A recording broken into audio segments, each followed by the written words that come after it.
যেমন কানের ভিতরে একটা রোগ হয় ওএমই, ওটাইটিস মিডিয়া উইথ ইফিউশন, কানের ভিতর আঠা বা গুলো জমে। এই বাচ্চাগুলো অনেক সময় বলতে পারে না আমার কানের ভিতর শোষো করে। তারা দেখবেন যে কান অতিরিক্ত টানাটানি করছে এবং কানের ভিতর যদি আঠা জমে তাহলে বাচ্চাদের মাথা ঘুরাইতে পারে।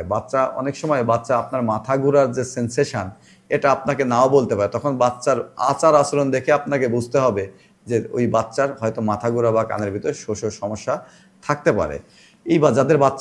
যাদের মাথা ঘুরে তারা কিন্তু আপনার দেখবেন যে মানে ওই রকম দৌড়াদৌড়ি, খেলাধুলা, যে স্বতঃস্ফূর্ততা এইটা বাচ্চাগুলো করবে না।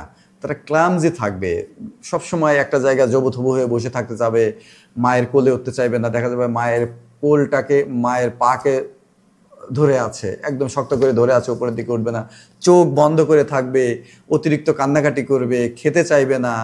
বাচ্চা ক্লামজিনেস থাকবে, স্কুলে যাইতে চাবে না, ডাকলে শুনবে না।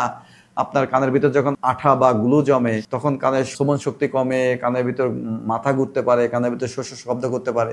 তখন এই বাচ্চাগুলো কিন্তু আপনার স্কুলে যাইতে চাবে না, স্কুল পারফরমেন্সটা কমে যাবে। তখন আপনার মনে সন্দেহ হতে পারে যে হয়তো আপনার বাচ্চার কানের মাথা ঘোরা বা কানের ভিতর শোষও শব্দ করতে পারে। তখন আপনাকে অবশ্যই চিকিৎসকের পরামর্শ নিতে হবে।